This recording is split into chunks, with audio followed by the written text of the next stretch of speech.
Dragi župljani, draga braćo i sestre, svakog jutra možemo iznova prepoznati i doživjeti Božju stvarateljsku svemoć. Sjetimo se knjige Postanka, tako bude večer, pa jutro, dan drugi. Sjetimo se tih trenutaka kada je Bog stvorio nebo i zemlju, čovjeka, pa evo stvara sve do naših dana. I mnogo je dana od tada minulo i ne znamo koji je već ovo dan, koji je danas, ali nije niti bitno. Važno je da i ovaj novi dan doživimo kao ponovni dar Božje stvarateljske dobrote. Novi dan, pitamo se što je tu novo i posebno. Možda to zvuči čak i banalno, no ako dublje razmišljamo, uviđamo da je to uistinu novo vrijeme i nova prigoda da nešto učinimo. Svaki novi dan ima i posebno značenje u ovom vremenu bolesti, kada iščekujemo i čeznemo za boljim vijestima. Novi dan, dar je kojeg ne možemo kupiti niti prodati, već jednostavno proživjeti, ispuniti ga, ili pak s druge strane ostaviti ga praznim. Dobro je na početku svakoga novoga dana razmišljati o onome što danas želim, što planiram, kamo me danas Bog šalje. Važno je iznad svega da taj novi dan započinjem s Bogom, da ga započinjem u zahvalnoj molitvi.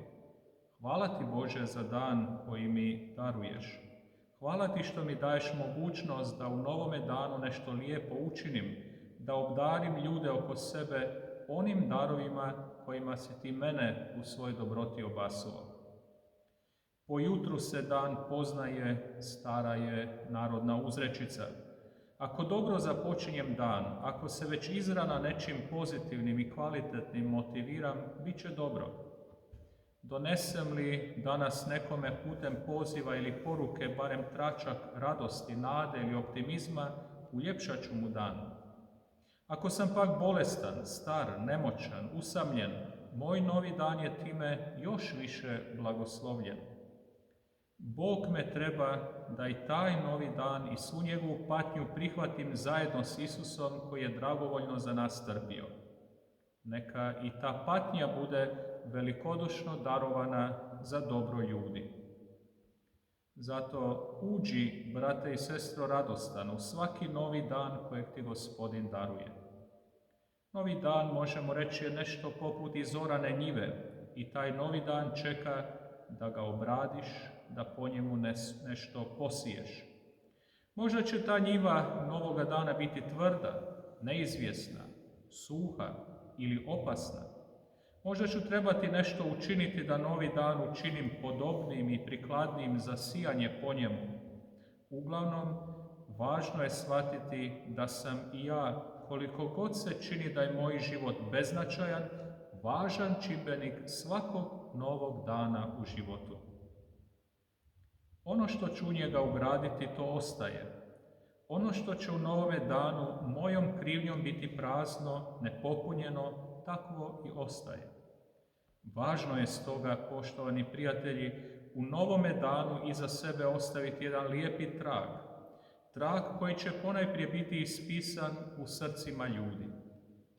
Mnogi ljudi žele iza sebe ostaviti različite vrste tragova, u pisanoj riječi, u spomenicima, u građevinama i sl.